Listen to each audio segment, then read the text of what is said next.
Hello everyone, and welcome to another Baxter Student Ambassador Program webinar. Presenting for us this time is Sydnee Bell-Hamm, one of our BSAP finalists from the Southern Alberta Institute of Technology. Now before we get started, I'd like to remind everyone that if you have any questions during this presentation, feel free to type them into the Q&A box, which is found in your Zoom toolbar, and those questions will be answered after the presentation has wrapped up. Hi Sydnee, how are you today? I'm doing good. How's everyone? We're doing great, thanks. So Sydnee, since you're already sharing your screen with us, you can start whenever you're ready. Sounds good. Thank you. So as before mentioned, I am Sydnee Bell-Hamm, and I will be presenting today on WestJet and London. So our business is to ensure you love where you're going, whether it's a trip of a lifetime or a fourth trip this month, business trip this month. I found this passage directly from the WestJet website, and it really spoke to me. It was on the mission, vision, and value page on the site. And when I found it, I knew right away that this is what I think of when I'm thinking or talking about WestJet. They aim to please everyone and make sure every trip taken is amazing for that person. This was just my way of introducing WestJet and the topic I'll be presenting on. So who exactly is WestJet? As you all know, they are a Canadian airline company. They are one of two major airlines here in Canada. WestJet offers flights from over 100 destinations in Central America, North America, Europe, and the Caribbean. They are a people-powered airline, and they care for their employees and customers. WestJet is authentically Canadian. The history of WestJet helps you really get to know who they are. This will be a brief history on the important factors that pertain to the topic at hand. February 29th, 1996 was the year of WestJet's first flight and the start of something amazing. The founder, Mark Hill, finalized the name of the company, and it took off after that. No pun intended. After September 11th, 2001 was one of the hardest years for airlines, including WestJet. They were able to get back into the air as soon as they could and conduct their duties to their customers. And as for 2002, it was the year that WestJet got into business travel. They brought in flights to Toronto and London, Ontario. 2004 was a big year that introduced flights to our neighbors to the south. They were able to offer flights to New York City, Los Angeles, Palm Springs, San Francisco, Phoenix, Fort Lauderdale, Orlando, and Tampa. 2009 brought us a new home for WestJet. The $100 million building is there to provide all the services needed. Now jumping ahead to 2014 is the year of big leaps. Where to exactly? Well, across the pond. They now offer flights to Dublin and Ireland. 20 years, wow, 2016 is the year WestJet rings in its milestone birthday, and while doing that, they introduced more flights across the pond to London, England. 2018 brings us trips to Paris and an amazing new aircraft, the Boeing 787-9 Dreamliner. Learning about WestJet and how fuel and necessities these large aircrafts need made me more interested in their environmental impacts and what they were doing to reduce carbon emission and their footprint. WestJet has teamed up with Carbon Zero to allow guests to have the ability to help reduce their effects of climate change and help reduce the amount of greenhouse gases that are associated with traveling in the air by purchasing carbon offsets, which are created when a project is created to permanently reduce greenhouse gas emissions. Ideas such as building retrofits, reducing consumption of fossil fuels, or the displacement of non-renewable into energy elsewhere. Carbon Zero's website said this best, and their words have made an impact on me and really helped me understand what they do and how they actually do it. As a customer, you are able to put in flights and see exactly how much greenhouse gas emission it will emit. For a simple flight across the pond, it'll emit 1.14 tons. And this will bring you to the next page that will ask you which project you'd like to be a part of and the ability to buy these carbon offsets. This trip, they're ranging from 24 to 28 Canadian dollars per ton. So what exactly does WestJet offer to their guests? They do offer business travel, as mentioned before, but where do they go? Whether you are traveling in North America or across the pond to do business for your company, WestJet has you covered. They offer their guests simplicity, reward status, fantastic business cabins, in-flight Wi-Fi so you'll never miss that important email, and airport lounges that will have you melting in your seat. Along with business travel, they also offer leisure travel. With leisure travel, they do have their own brand of vacations, With WestJet Vacations, you can travel to North America, Central America, and the Caribbean. WestJet has it all covered for you, and if using a travel agent, you will have them as your eyes and ears throughout the trip booking process and while you are there. As I've said in previous slides, WestJet flies to Europe. They fly across the pond and are able to bring people to their very special dream destinations. Flying here helps make WestJet known on a more global scale. They offer flights and other necessities needed while there. Speaking of across the pond, let's take a look at London. And no, not London, Ontario, London, England. But wait, what does one need to travel there? All Canadian citizens must have a valid passport to fly and enter into London. You do not need a visa to travel. You will also need to bring money, which is the sterling pound. The conversion rate between the pound and the Canadian dollar is every 1 Canadian dollar is equal to 0.58 pounds. 20 pounds is around $12 Canadian.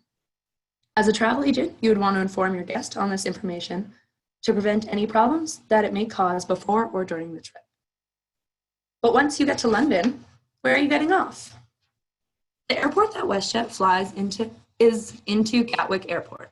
You'll find yourself at the north entrance. The Gatwick Airport website has a full detailed map of the airport. This is very handy if you are unfamiliar with the airport or flying in general. After you are able to find your way out of Gatwick, you will have to get into London, which is a bit of a drive from the airport. You can use the train that they have, which will be taking a 15 to 45-minute journey into whichever area of London you need to get to. You can also take a car to get into the city. This is an approximately 1-hour drive. A taxi is another option, and you will either have to book ahead with a company you trust, or you may use one of the many taxi kiosks located at the terminal. The last option is by using a coach or EasyBus. The EasyBus is a low-cost option that will take approximately 1 hour. You can also hop on a coach that is approximately 1.5 to 2 hours in length, which you will have to purchase ahead of time or at the ticket desks in the terminal. Beep, beep. Did I mention that WestJet also offers car rentals right on their website? As a travel consultant or guest, you can easily see all the possible companies and offers they have waiting for you at the terminal. Just pre-book and you'll be on the road sooner or later. Just make sure to choose the correct airport. Now that you're in London, where should you stay? I know this is impossible, but imagine staying one night in the London Tower Bridge. But let's get back on topic. It doesn't matter if you want a 1-star accommodation or a 5-star accommodation. London has it all. These are 5 different hotels directly from the WestJet website. They offer these to their customers right there to make it a little bit easier for them to navigate. You can also compare many different hotels at once and see proximity to locations or locations of interest and also the prices. The 1-star accommodation is the Woodlands Lodge, Ilford. A room there goes for $48 Canadian a night and includes shared bathroom and a kitchen. The 2-star room that I found is at the Blair Victoria Hotel, London. This is in a great location as it is only 2 kilometers to the city centre and 102 Canadian dollars per night. For the 3-star, you can choose the Travelodge London City Road. This is a typical hotel room that is very much so in the middle of the line and doesn't have the biggest wow factors, which puts it at 191 Canadian dollars per night. The Hilton London Hyde Park is a fantastic hotel that offers great views at a price of 276 Canadian dollars. You will be amazed. And last but definitely not least is the Jumeirah Lounge Hotel, a 5-star property that will blow your socks off. A room here is only 2.3 kilometers to the city center, but has a price of 394 Canadian dollars per night. After all the traveling and fun days in London, you will need to eat something. If you haven't already been snacking on the plane, you might want to hit up your nearest corner store or grocery store to pick up some of the classic London snacks. Jaffa cakes are a cookie that can have chocolate, caramel, and a variety of flavors on them. They are said to be amazing, and it is a must-try. Another cookie that is apparently to die for are hobnobs. They are a delicious treat that everyone recommends while out talking about London and their food. Have you ever heard of sausage in a pastry? Me neither. But in the eyes of people from London, it is a really tasty treat that can only be described once you try it. Now, after you're done snacking, you can hit up a local pub or restaurant to get some quality meals. You may want to start with a full breakfast, which includes, well, everything in the kitchen sink. You will not be hungry after eating this meal. Another meal that is thought to be something you must try while in London is Yorkshire pudding, a bread that comes along with a meal with potatoes and a meat. Next on the menu is fish and chips, a staple meal in London that everyone must try. Last is a meat pie. This is normally served with potatoes, or should I say mash, and peas. This is just like your typical shepherd's pie, but it will have you feeling full for hours. All these snacks and meals can be found typically at any restaurant or pub, but the WestJet website does suggest that you travel to the Borough Market, a fantastic source for finding these treats. So picture this. You're finishing up lunch and wanting to walk off some of it, but don't know where to head. Well, I have you covered. Here are some legendary and well-known areas of London. First, we have Camden. This area of town is known for its alternative cultural diversity within its neighborhood. Any kind of person you can imagine will be found here in Camden. If you find yourself seeking a vibrant mood, this is the place to go. You can eat and shop till you drop in this area, and it is perfect for that after-meal stroll right alongside the Regent's Canal. Relaxing is fun and all, but going out to one of the busiest risky nightlife areas in London will sure to create wonderful memories. Soho will be perfect for you if you enjoy bars, clubs, theaters, and even jazz bars. So most people are familiar with Oxford Street and all of its shopping glory. This is one of the busiest shopping streets in London with over 300 shops. Around Christmas, you will get to find luminous Christmas lights that fill the streets and give you a whole different experience. Baker Street is a famous street due to the fact that Arthur Conan Doyle made this the home address of Sherlock Holmes. There is a museum and a statue dedicated to this, and you will also find Madame Tussauds Wax Museum just around the corner. Westminster is the political hub of London and is where you will find the House of Parliament and the iconic clock, Big Ben. Westminster Abbey is also found here and can be accessed easily by the public. You are now entering the entertainment hotspot in London, Leicester Square, and walking in the footsteps of Hollywood stars. Here you can feel as though you are in a movie, or even go watch one at one of their many cinemas. But what will you do? Just let me help you with that. How about a Thames River cruise? This cruise is iconic and will help take you under and close up and personal with the London Tower Bridge. This is a price of approximately $10 Canadian and will take you from one side of the city to the other. And to the right, we have a photograph of the Rosetta Stone, which can be found in the British Museum. They offer free admission to the public, but they do charge for exhibitions and events. Being a big Harry Potter fan myself, this would be one of my personal favorites to see in London. King's Cross gives you the chance to see the passageway to Hogwarts and pretend to be a wizard and not a muggle for just a few minutes. Another one of my favorites is the London Eye. As iconic as it is a must for tourists to go on and get the spectacular views of the city. And down on the ground, right across from the Ferris wheel, is the London Aquarium, which has shark, jellyfish, and all the marine life you'd want to see. Sitting down in a very touristy part of the town after walking around and eating all this food sounds amazing. So why not choose the Piccadilly Circus? There you will find the statue of Arrows in the middle, nightclubs, theaters, and Ripley's Believe It or Not Museum. Buckingham Palace is next on the list, and it is home to the royal family. You can see the sprawling gardens and the massive palace itself, which has enough rooms to fit a small village. Here you can try your hardest to make a guard smile and also watch the changing of the guards, which happens a few times per day. Hyde Park is the most famous park in London due to its historical significance. You'll find protests, artists, and debates happening every week. Go on and relax in the water and maybe even try your hand at paddleboarding.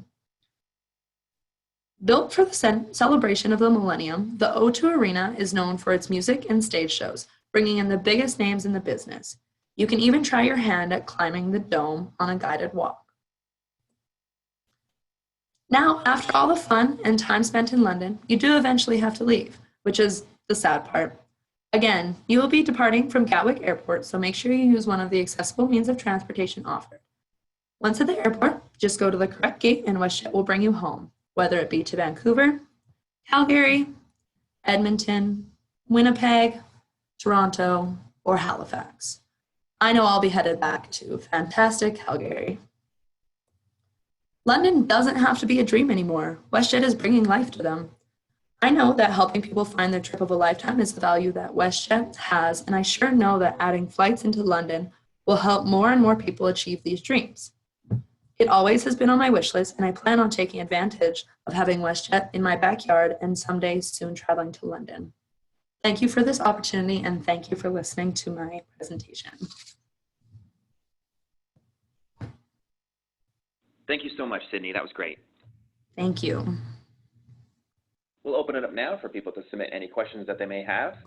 And if anyone here in the room with me has a question, I will put them on the line.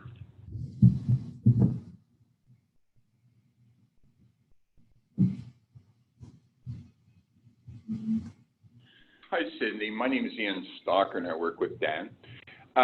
People who visit London tend to go during the summer and early fall. Do you think there are advantages to traveling during winter and spring? I believe that there is definitely going in the winter and the spring. Obviously, because everyone does go in the summer or nicer periods, there won't be as many people. You might not get to see maybe some of the nice parks that you want, but it'll still be fantastic in the winter because who doesn't love a good snowfall? Okay, great. Thank you.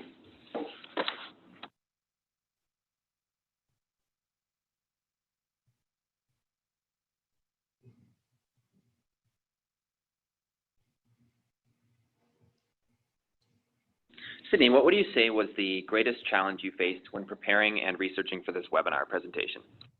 The greatest challenge I faced was just trying to make sure everything kind of flowed cohesively. Definitely having to talk about WestJet and London kind of made it a little difficult to kind of piece it together, but I found in the end I was able to do that, but that was probably one of the most challenging things. Okay, thank you.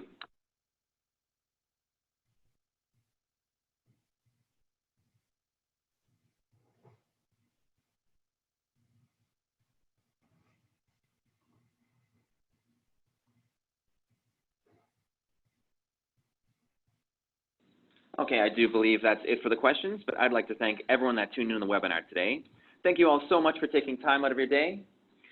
And Sydney, I'd like to thank you for participating in the 2020 Baxter Student Ambassador Program. We'll be in touch. Thank you so much. Take care, everyone. Bye-bye. Bye.